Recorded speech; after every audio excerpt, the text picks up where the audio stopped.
د نن ورځې درې ډیر زیات مهم او تازه خبرونه. سراج الدین حقانی له چا سره وکتل او څه وویل؟ د امریکا په ځای افغانان چیرته وړل کیږي؟ او په اخره کې هم یو ډیر مهم خبر دی، نو تر پایه ویډیو وګورئ.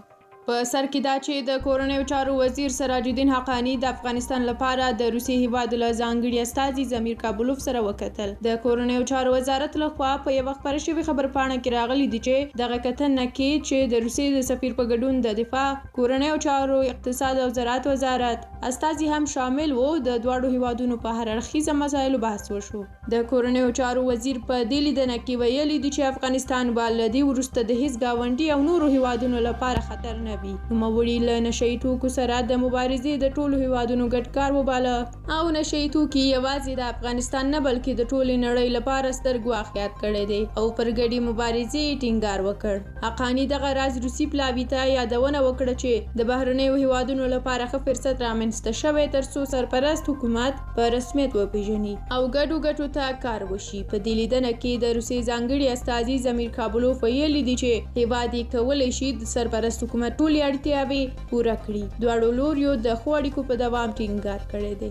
بل خبر دا چې د امریکا د بهرنیو چارو وزارت پرون وویل تر 15,000 ډیر افغان پناه غوښتونکي چې د کاناډا د مهاجرت پروګرام ته معرفي کړي دي. د متحده ایالاتو د بهرنیو چارو وزارت په وینا د افغانان د مهاجرت د ځانګړو ویزو په پروګرام کې شامل وو. په همدې حال کې د کاناډا د مهاجرت کډوالو او تابعیت اداره وایي چې د امریکا له لوري ورمعرفي شوي افغانان به د متحده ایالاتو له خاورې څخه نه بلکې له یوه درېمګړي هیواد څخه کاناډا ته انتقال او هلته دیره کړل شي.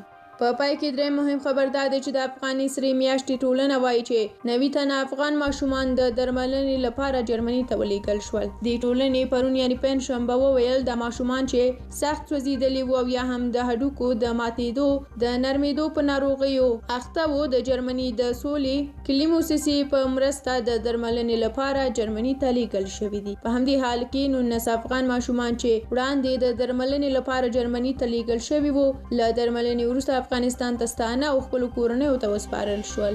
د جرمني د یادې موسسې په تېرو څه باندې 3 لسیزو کې څه باندې 4.15 افغان ماشومان د تداوي لپاره خپل هیواد ته بیولي او بیرته افغانستان ته ستانه کړي دي.